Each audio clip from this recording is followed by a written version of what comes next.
Halo, halo. Terima kasih, selamat datang di Akar Ilmiah. Video kali ini adalah hasil kerjasama antara Laboratorium Biomedika dengan Akar Ilmiah.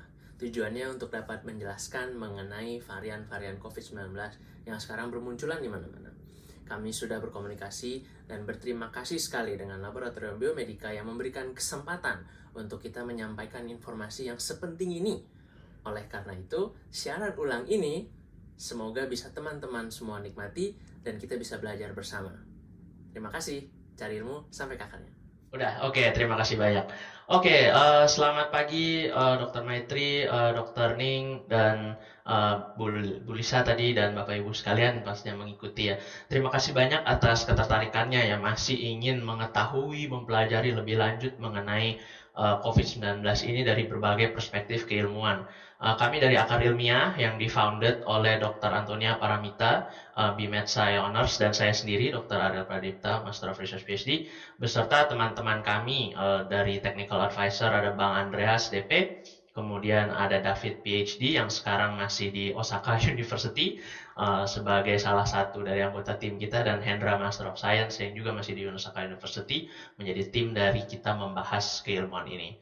Akar Ilmiah sebenarnya adalah channel YouTube, bisa dicari, ada Instagramnya juga, ada Facebooknya juga. Tapi tujuannya adalah gimana kita bisa menjelaskan hal-hal yang terdengar sulit dan menyeramkan dari segi keilmuan karena jargonnya aneh, nama-namanya aja aneh. Nanti mungkin Bapak Ibu akan melihat juga bagaimana nama-nama varian itu seperti bahasa alien. Nah, tapi akar ilmiah bertujuan untuk menjembatani itu sehingga ilmu yang tersebar dan dikumpulkan ini bisa bermanfaat untuk kita semua. Dan tentunya kami mengucapkan sangat besar apresiasi kami untuk Lab Biomedika yang sangat mengerti pentingnya untuk kita bersama-sama melihat berbagai macam informasi itu dari perspektif keilmuan juga. Jadi pada hari ini saya memiliki agenda untuk sedikit kita melihat perjalanan pandemi COVID-19 itu seperti apa. Lalu apa itu varian? Kenapa harus kita bahas gitu? Jadi kita akan kenalan dengan virusnya itu dulu ya, SARS-CoV-2. SARS-CoV-2 ya. Nah, kemudian bagaimana sih bisa menjadi varian dan bahaya-bahaya dari varian ini? Tentunya setelah kita takut-takutin dengan segala macam yang horor, kita harus membuat persiapannya. Apa yang bisa kita lakukan untuk menghadapi varian-varian ini? Mulai dari yang dilakukan di dunia untuk memonitor varian, peran vaksin dalam melakukan ini yang pasti akan lebih dijelaskan lagi oleh Dr. Ning nanti, dan juga pencegahan. Tetap pada akhirnya kita selalu kembali ke prinsip pencegahan itu lebih baik gitu. Baik, perjalanan pandemi ini penuh dengan momen historis ya sebenarnya. Momen historis. Bayangkan tanggal 31 Desember itu hanya ada sebuah berita mengenai viral pneumonia, penyakit paru-paru yang disebabkan oleh virus. Kemudian 9 Januari itu hanya 9 hari ya, bisa diketahui langsung bahwa itu disebabkan oleh coronavirus. Sequence genomnya lengkap dikirim 2 hari kemudian. Lalu tanggal 13 teknik untuk diagnosisnya sudah diumumkan caranya, dan 1 bulan kemudian dinamakan COVID-19, Coronavirus Disease 2019 ya, karena munculnya di daerah-daerah 2019 ini. Lalu Maret 2 adalah 2 kasus pertama COVID-19 di Indonesia. Disinilah perjuangan Republik Indonesia mulai ya, dan kita juga. 6 Maret, WHO sudah mendata rencana penelitian jangka pendek dan jangka panjang vaksin. Ini cepat sekali, hanya 3 bulan sudah ada data ini. Belum pernah di dunia ini ada penyakit yang menerima perlakuan VIP seperti ini. Tapi di Juli 2020 kita sudah mendengar nih mengenai varian D614G. Kami sudah melihat tuh di WhatsApp grup, di Facebook chat. Wah, itu udah rame banget tuh. Apa ini varian baru nih? Waduh, gawat nih gitu. Nah, kemudian Oktobernya B117 dilaporkan di United Kingdom, Inggris. 31 Desember, walaupun sebelumnya sudah ada yang berjalan, program vaksinasi, namun 31 Desember 2020 WHO memberikan Emergency Use Authorization untuk disebarkan ke dunia vaksin Pfizer BioNTech. Tentu ada perkembangannya lagi.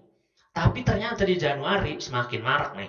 P1 dilaporkan di Jepang, E484K dilaporkan di UK. Tiba-tiba B117 yang tadinya Oktober ada di UK, sudah dilaporkan di Indonesia di bulan Maret. Lalu di Mei B1351 yang dari Afrika, B1617 yang dari India dilaporkan ada juga di Indonesia. E484K ini adalah yang EEK ya, sudah dilaporkan juga ada di Indonesia. Ini sebenarnya huruf-huruf apa sih gitu kan? Nah, ada bedanya. Ini adalah huruf perubahan protein, ini adalah nama sementara yang diberikan oleh suatu website dan kesatuan. Nanti kita akan bahas lebih lanjut. Nah, apa itu SARS-CoV-2 atau Severe Acute Respiratory Syndrome Coronavirus 2? Karena dulu udah pernah ada nomor 1. Jadi yang nomornya yang ini ya, jangan kalau misalnya ada yang nanya COVID-19, COVID-1 sampai 18-nya kapan, itu tahunnya ya, 19 itu tahunnya. SARS-CoV-2 inilah virusnya, oke? Nah, virus ini di dalamnya itu ada komponen genetiknya. Kebetulan SARS-CoV-2 RNA komponen genetiknya. Dia adalah penyebab penyakit COVID-19. Jadi virusnya namanya SARS-CoV-2. Penyakitnya namanya COVID-19. Lalu mungkin yang paling sering dengar dan paling sering tersebar adalah mengenai protein spike. Yang katanya ini yang bisa nempel dengan AC2, mungkin kalau pernah dengar ya. Karena memang protein spike itu, spike kan artinya kayak duri gitu ya, atau hook gitu ya. Nah, kait gitu ya. Nah, itu adalah yang digunakan oleh virus ini untuk mengkait ke dalam sel kita, terus dia masuk ke dalam gitu. Jadi protein spike inilah nanti yang akan banyak kita bahas. Nah, kalau varian apa dong yang berubah? Apakah jadi SARS-CoV-3, SARS-CoV-4, SARS-CoV-5? Enggak. Yang berubah adalah cetak birunya. Cetak birunya itu adalah RNA yang ada di dalam tadi. Namanya aja RNA, tapi sebenarnya itu blueprint. Blueprint untuk si virus itu bisa mencetak lebih banyak dirinya gitu. Bisa fotokopi lah gitu.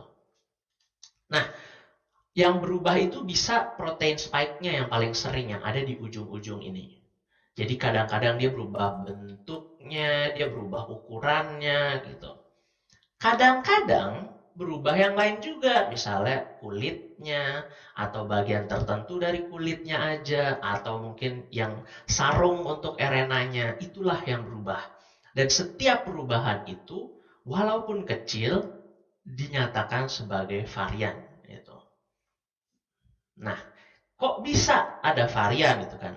Nah, ini sedikit teknis ya. Mungkin yang penasaran nanti boleh Google lebih lanjut, tapi saya cuma bisa jelasin pakai satu slide ini aja. Intinya, setiap eh, makhluk hidup gitu ya, memiliki mekanisme untuk ngebenerin blueprintnya tadi, ngebenerin cetak birunya tadi. Sebenarnya si SARS-CoV-2 ini, si COVID ini, punya alat itu juga. Tapi jumlah infeksinya si virus ini tuh besar sekali. Jadi walaupun mau dibenerin supaya nggak termutasi nih pada saat fotokopi, fotokopinya miring dikit, jadi RNA-nya berubah, cetak birunya berubah, hasil hasil virusnya juga berubah gitu. Tapi karena saking banyaknya infeksinya si SARS-CoV-2 ini di dunia saat ini, jadi level dari tingkatan dan kecepatan dari mutasinya ini mengejar yang bisa dibenerin oleh mekanisme koreksi ini gitu. Kalau misalnya bisa baca di sini, maaf mungkin kekecilan, tapi intinya setiap bagian ini adalah yang terjadi dengan blueprintnya itu. Missense mutation. Jadi angkanya berubah. Hurufnya itu berubah sepenuhnya ini. Missense gitu. Terus ada lagi synonymous. Jadi perubahannya itu membuat jadi sama. Suatu hal yang sama diulang-ulang berkali-kali. Jadi peneliti-peneliti sudah mengetahui gitu, dari puluhan ribu, ini dari 5.775 varian ya, bukan cuma virusnya doang variannya. Peneliti itu sudah mendata kenapa sih bisa berubah variannya. Karena terjadi perubahan di cetak birunya itu sendiri. Kenapa cetak birunya berubah? Karena setiap kali difotokopi ada kemungkinan kecil untuk fotokopinya kegeser dikit atau kegesek dikit. Jadi blueprintnya berubah gitu. Jadi intinya badan kita adalah lahan berlatih virus sehingga bisa berubah-ubah. Akan saya ceritakan penelitian dari grup peneliti CAMP namanya. Beliau-beliau menceritakan ada satu pasien yang terinfeksi SARS-CoV-2. Setelah diobatin, di dalam badannya sendiri, virus itu bermutasi untuk meloloskan diri dari obat yang diberikan.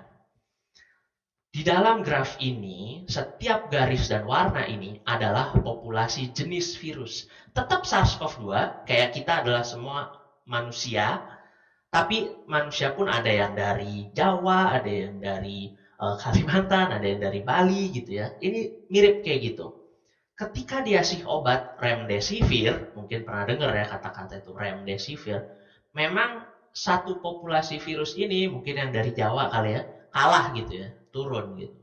Tapi virus ini pintar banget. Setelah yang dari Jawa ini, bukan dari Jawa ya, maksudnya ini gambaran ya, tolong tolong diingat ya.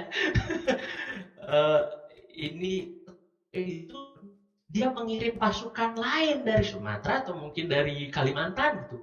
Naik. Jadi di dalam satu orang ini ya, ini yang penting ya. Ini masih dalam satu orang.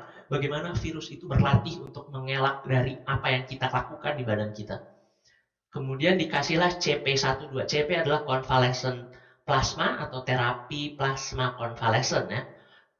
Memang kalah tuh yang baru ini, yang jenis baru ini yang kita tadi anggapannya dari Sumatera ya. Tapi ternyata dia kirim lagi yang baru lagi. Mungkin ini dari Sulawesi mungkin, atau mungkin ini dari NTB atau dari NTT gitu. Naik lagi yang lain. Jadi di dalam satu badan, virus ini menggunakan badan kita untuk latihan. Di sini dikasih dua-duanya. Remdesivir dikasih, plasma convalescent pun dikasih. Kalah nih kan kebanyakan yang populasi yang tadi naik. Tapi ada baru lagi lah, pasukan baru dikirim lagi berhasil. Sehingga dengan sangat sedih, paper ini mengatakan pasien ini meninggal di hari ke-101. Tentu kita harus mengetahui, kok bisa kayak gini? Apakah ada keadaan khusus, Dokter Ariel? Betul, ada. Pada pasien ini memang ada suatu keadaan imunosupresan. Daya tahan tubuhnya tidak bagus. Karena beliau pada saat itu ada riwayat kemoterapi karena B-cell kanker lah, karena kanker darah. Gitu. Jadi ini bukan umum. Saya tahu ini bukan keadaan umum. Saya juga tidak ingin terlalu menakut-nakuti Bapak Ibu sekalian sampai kabur. Tapi ini bisa menunjukkan bahwa virus ini menggunakan badan kita untuk latihan dan membuat varian baru. Jadi bahayanya apa nih? Bahaya yang pertama yang harus saya sampaikan adalah lolos dari vaksin. Nah, kenapa bisa saya bilang itu? Karena ada penelitian di artikel Cell, boleh nanti dicari, ini di bawah kiri saya tulis ya. Dia itu secara in vitro. Apa itu in vitro, Dokter Ariel? In vitro adalah dalam laboratorium, belum ada badan orangnya. Jadi darah dari yang sudah divaksin dikumpulkan, kemudian dicampur di suatu piring, diaduk dengan virus-virus yang bervarian. Terus dilihat virusnya mati atau tidak. Ternyata ada varian-varian yang nggak mati ketika dicampur dengan darah yang setelah divaksin satu kali aja, yaitu yang ini. Sehingga ini mengencangkan pendapat kita bahwa vaksin jangan lupa ya harus 2 dosis. Setelah 2 dosis, barulah perlindungan itu meningkat di sini, yang di atas ini. Jadi ini mereka dalam paper ini adalah vaksin dari Pfizer dan Moderna. Belum ada laporan mengenai vaksin dari Sinovac, tapi AstraZeneca ada, jadi akan saya sampaikan. Nah ini adalah untuk vaksin AstraZeneca. Jadi mereka mengatakan bahwa masih berefek positif sama ini, tapi ketika diteliti di cawan Petri di laboratorium dengan diaduk itu, memang menurun ternyata reaksinya untuk yang varian B1351 gitu. Ada penurunan ini ada gitu. Dan ketika dilakukan di manusia, yang paling bawah ini, ketika dilakukan di manusia, menurun, tapi ya masih belum nol lah gitu. Ini kan garis bawahnya ini nol gitu. Jadi dia menurun, memang deg-degan kita, tapi belum nol. Jadi masih ada efek protektifnya. Gitu. Inilah bahaya varian yang harus kita camkan sekarang gitu ya, bahwa bisa lolos dari vaksin. Bahaya varian berikutnya adalah meningkatnya resiko kematian. Jadi peningkatan angka kematian untuk varian B117 yang dari Inggris nih, itu meningkat lebih tinggi 64%. Tapi ini adalah penelitian data. Jadi mereka membandingkan dari yang terinfeksi biasa sama yang B117, gimana sih kemungkinannya. Namun, harus kita ingat banyak yang belum terjawab. Apakah tingkat kematian ini murni disebabkan oleh virusnya langsung, atau karena pada saat itu terjadi kelengahan, terjadi penurunan protokol kesehatan, sehingga banyak infeksi baru, sehingga rumah sakit tidak bisa menampung dan tidak bisa memberikan perawatan yang maksimal, sehingga tingkat kematiannya meningkat. Jadi itu adalah seperti tidak langsung gitu, secara tidak langsung. Dan apakah ada gejala yang berubah? Apakah lebih sesak pasiennya kalau kena varian ini? Belum terjawab. Apakah batuknya lebih parah? Belum terjawab. Apakah jadi yang lain gitu ya, gangguan pencernaannya lebih parah? Belum terjawab juga gitu. Terapi bisa juga terhindar oleh si varian ini. Ini adalah bahaya varian yang berikutnya, menghindar dari terapi. Yang paling sering kita dengar tentu ada ya antivirus ya, obat-obat antivirus, remdesivir, kemudian pasti Bapak Ibu, teman-teman sekalian juga sudah mendengar mengenai anti-IL-6, tocilizumab gitu ya. Pasti adalah kelewat sedikit di WhatsApp grup gitu, pasti pernah. Kayak pernah lihat tuh gitu. Nah, ternyata ini untuk yang terapi plasma konvalesen sudah dianggap bahwa efeknya menurun gitu ketika menghadapi varian. Jadi misalnya plasmanya dari yang terinfeksi wild type. Wild type itu artinya apa? Wild type adalah versi yang sebelumnya lah gitu, yang paling banyak. Lalu plasma ini diberikan ke pasien yang ternyata memiliki varian gitu. Nah, ternyata efeknya pun menurun. Nah, mungkin juga ini yang menyebabkan tadi peningkatan kematian yang di awal tadi. Karena saya lagi ngebahas ini juga dan ada pertanyaan, saya mohon maaf, tapi karena memang mau ngomong juga, mau mengingatkan bahwa apa yang akan saya omongin berikutnya menjawab pertanyaan dari Tirza. Apa yang menjadi faktor penyebab virus bisa bermutasi sehingga muncul banyak varian baru? Karena banyak sekali infeksinya. Seperti yang setiap organisme itu memiliki kemampuan untuk salah fotokopi. Ada, tapi ada juga kemampuan untuk ngebenerin salahnya itu. Ketika virus ini menginfeksi banyak sekali orang, kita adalah lahan latihan untuk dia. Oh, ini salah, tapi kok orangnya lebih lemah ya kalau kita pakai kopi yang ini. Ya udah, virusnya happy aja. Ya udah deh, pakai yang ini aja deh, perbanyak yang ini aja deh. Kan supaya kita selamat juga dalam tubuh orang ini, gitu. Nah, jangan lupa ya, satu infeksi itu bukan satu virus loh. Satu infeksi itu bisa jutaan, bahkan puluhan juta virus berkembang biak dalam badan kita gitu. Makanya jadi buat dia latihan, memutuskan fotokopi mana nih yang lebih bagus gitu. Cetakan mana nih yang lebih bagus gitu. Nah, jadi yang udah dilaporkan ini, seperti ini jadi banyak sekali. Apakah ini? Bingung kan? Nih grafik apa ini? Kayaknya ini dokter Adel cuma buat bikin film horor aja nih.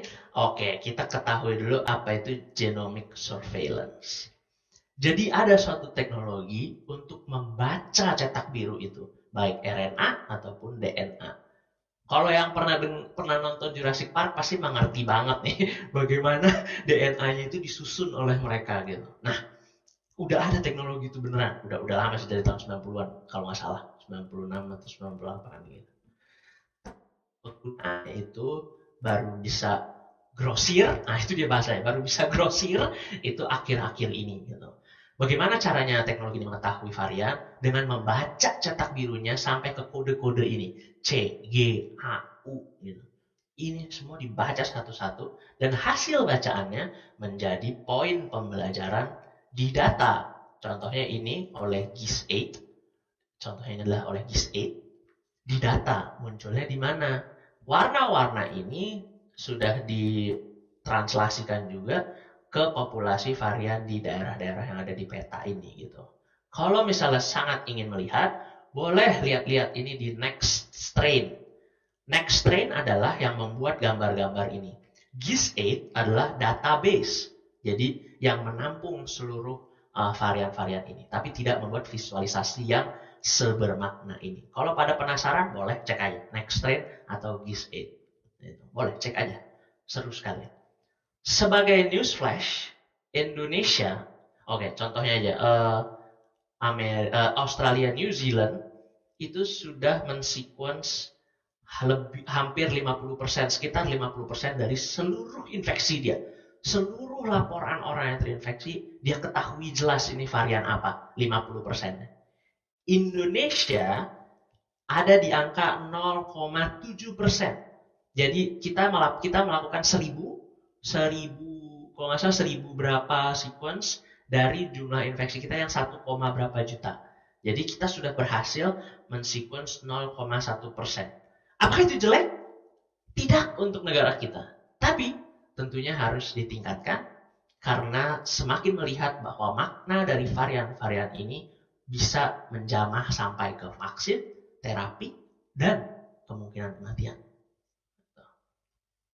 Nah, ringkasan singkatnya, varian ini kan bisa seperti dibuat bagan gitu. Anggaplah ini adalah cetak birunya, dibuat mudah. Yang kecil-kecil ini nih, mungkin belum nggak kebaca, tapi mungkin ada warnanya merah, biru, ungu, gitu-gitu.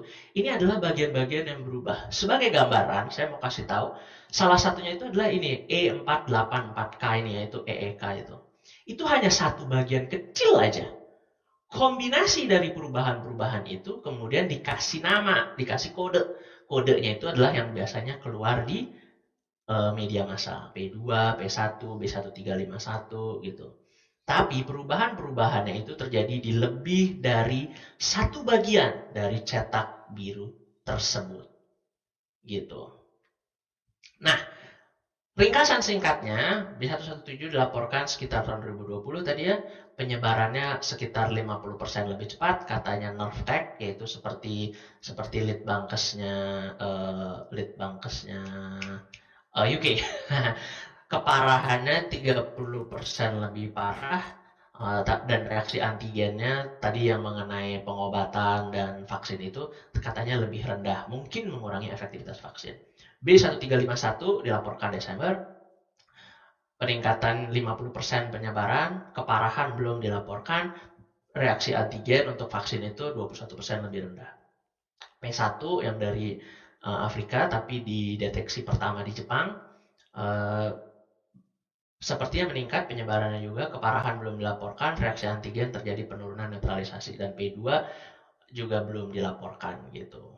Nah, pasti yang paling penasaran India kan? Ya kan? Karena berita kita penuh sekali dengan itu dan kita turut berduka dan turut ingin mendoakan dan menyemangati teman-teman perjuangan kita di India ya. Nah, varian di India itu dinamakan, dikodekan B1617. Sebenarnya totalnya adalah 13 mutasi perubahan. Di peta tadi, di peta ini, jadi ada 13 notasi gitu, 13 posisi perubahannya. Nah, tapi yang penting adalah E484Q, yang kita kenal adalah E484K. Angka ini sebenarnya adalah posisinya gitu. Cuman hurufnya ini berubah, jadi dari E menjadi Q gitu. Itu adalah perubahan asam aminonya, yang nggak penting lah. Tapi perubahan di sini sudah pernah dilaporkan bisa mengelak dari terapi konvalesen di dalam laboratorium ya. Lalu ada perubahan L452R mengelak lagi dari terapi konvalesen dan antibodi monoklonal. Lalu P681R perubahan D protein spike yang digunakan oleh virus untuk menyelusup ke dalam sel kita. Apakah meningkat atau menurun? Belum tahu, karena itu membutuhkan penelitian yang di laboratorium dan mungkin kira-kira ya 1 bulan 2 bulan gitulah. Kalau kerjanya 24 jam dan nggak mungkin ya ada orang yang bisa kerja seperti itu gitu. Nah, apa karena varian tersebut menjadi tsunami second wave yang sangat mengerikan? Singkatnya, sebagai peneliti nih, saya sebagai scientific dari tim akar ilmiah juga ingin mengatakan belum tentu. Karena banyak faktor lain. Misalnya kelengahan dari protokol kesehatan. Jadi bisa aja itu lebih penting faktor penyebaran dibandingkan dengan adanya varian ini. Mungkin juga rumah sakitnya tidak siap untuk sejumlah yang besar itu gitu. Nah, itulah yang menyebabkan saya mengerti kita ingin menyalahkan suatu hal ya, selalu satu aja yang kita salahin, misalnya variannya lain virusnya gitu. Tapi kayaknya nggak langsung kayak gitu deh. Karena dari data yang sekarang dikumpulin masih banyak faktor-faktor lain yang belum bisa dihilangkan sepenuhnya untuk mengatakan bahwa pasti varian ini penyebabnya. Belum ada. Nah, terus kalau misalnya bisa separah ini dengan perubahan yang aneh-aneh ini, Kenapa efek vaksin tadi katanya berkurang tapi belum nol gitu. Nah, ini adalah penjelasan yang sangat biomolekuler. Saya akan coba jelaskan. Tapi kalau misalnya nanti ada yang kurang ngerti, boleh tanya atau boleh visit kita di YouTube-nya atau tanya di Insta kita, boleh. Nanti akan kita usahakan untuk jawab lebih lengkap. Tapi dasarnya aja, kalau misalnya ini adalah virusnya, dan spike protein ini bisa kita zoom, bisa kita perbesar ke sebesar ini, maka ada bagian-bagian lain dari spike itu yang juga dihadapkan oleh kekebalan tubuh kita setelah dirangsang oleh vaksin yang memasukkan spike protein ini. Contohnya vaksin mRNA ya, atau whole virus lah bisa juga gitu. Jadi kalaupun misalnya ada satu tadi E484Q atau E484K, itu mungkin di satu titik ini aja. Tapi badan kita bisa mengenal bagian yang ini, bagian yang ini, bagian yang warna biru ini, bagian yang warna ini.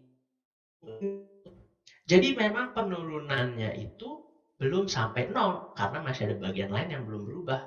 Tapi semakin kita biarkan kesempatan untuk virus ini berlatih di badan kita atau badan saudara-saudara kita atau badan keluarga kita, maka mungkin aja dia memutuskan untuk ya udahlah kita ganti aja semua deh biar bisa mengelak gitu.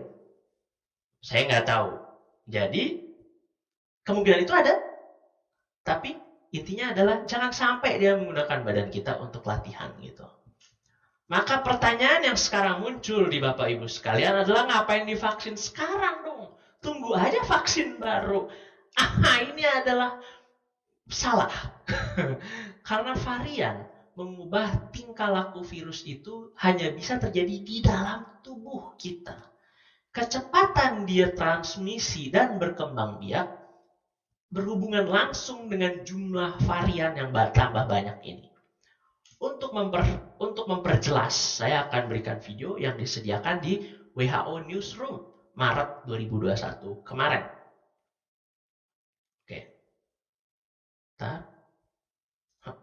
Oke, saya akan narasikan. Oke, untuk menghentikan varian, kita harus bekerja sama semuanya. Kita harus pastikan bahwa kita sama-sama mengerti seluruh dunia dan kita juga bahwa kita harus saling menjaga. Kalau misalnya ada satu daerah aja yang lebih sukses menghentikan, di daerah lain itu menjadi tempat latihan untuk virus itu membuat varian-varian baru yang akan menjajah daerah yang sebelumnya. Dan itu akan terus menjadi sumber buat dia latihan. Kita hanya aman kalau semuanya aman. Maka justru kita harus divaksin untuk kita di plus protokol kesehatan ya, untuk kita tidak menyebarkan lagi. Apalagi kita ingat ada teman-teman kita yang karena keadaan satu dan lain tidak bisa menerima vaksin ini. Sehingga kita yang bisa divaksin harusnya divaksin untuk menjaga amit-amit banget nih. Misalnya kita kena amit-amit banget. Tapi setelah divaksin, efeknya tidak terlalu parah. Kita bisa menangani sendiri dengan aman ya, dengan aman dan saranan dokter tentunya. Sehingga mencegah penyebaran dan menjadi latihan untuk virus itu lagi. Gitu. Nah, apa itu pencegahannya? Jadi 5M tetap. Karena penyebaran virus-virus ini, mau varian ataupun bagaimanapun, tetap melalui dokter. Tetap melalui kita terlalu lama di suatu ruangan tertutup gitu.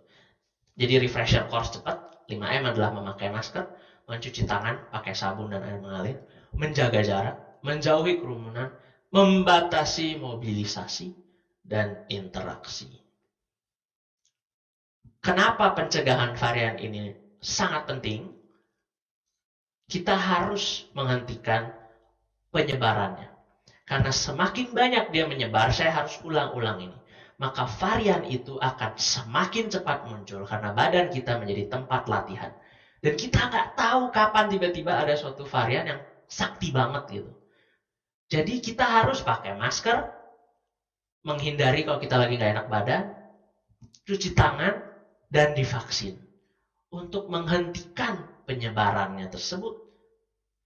Menghentikan penyebaran adalah menghentikan munculnya varian dan penyebaran varian yang mengerikan. Oke, jadi kesimpulannya 35 menit. Moga-moga nggak apa-apa ya Dokter Maitri. Oke kan? Pas kan? Nggak apa-apa lah ya.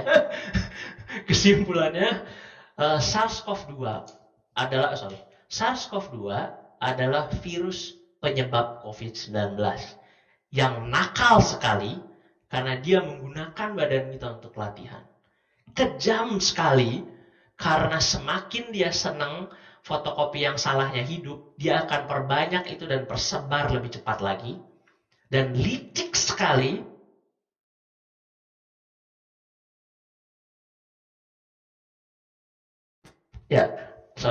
dan licik sekali karena dia bisa membuat mutasi yang menghindar dari imunitas. Nah, cara penyebaran varian belum berubah, yaitu dari droplet, dan kita lemah dengan protokol kesehatan. Maka tetap dan perketat protokol kesehatan 5M, karena sekarang adalah masa kritis dalam perjalanan pandemi ini. Kenapa kritis? Karena kita literally secara sangat harafiah, kita itu balapan antara kita vaksin dan mereka si virus ini membuat konglomerasi sendiri untuk membuat konspirasi lebih kuat dari vaksin apapun yang kita pakai dan dari kekebalan tubuh kita. Jadi terima kasih, saya mengerti sekali bahwa bahan ini tidak mudah dari segi ilmu dan tidak mudah dari segi hati kita juga. Tapi kami sangat berterima kasih atas semangat Bapak Ibu sekalian dan keinginan untuk mencari tahu mengenai ini. Karena akar ilmiah percaya bahwa dengan ada keinginan itu, kita bisa cari ilmu sampai ke akarnya. Jangan ragu-ragu untuk kontak kita, boleh di YouTube, boleh di Insta, boleh di Facebook, boleh dimanapun. Dan kita akan berusaha untuk menjawab dan menerangkanlah kira-kira gimana nih kita, perjuangan kita ke arah mana berikutnya. Terima kasih banyak. Oke deh, terima kasih semuanya. Jangan lupa like video dan komen kalau ada yang ingin didiskusikan. Gali ilmu sampai ke akarnya.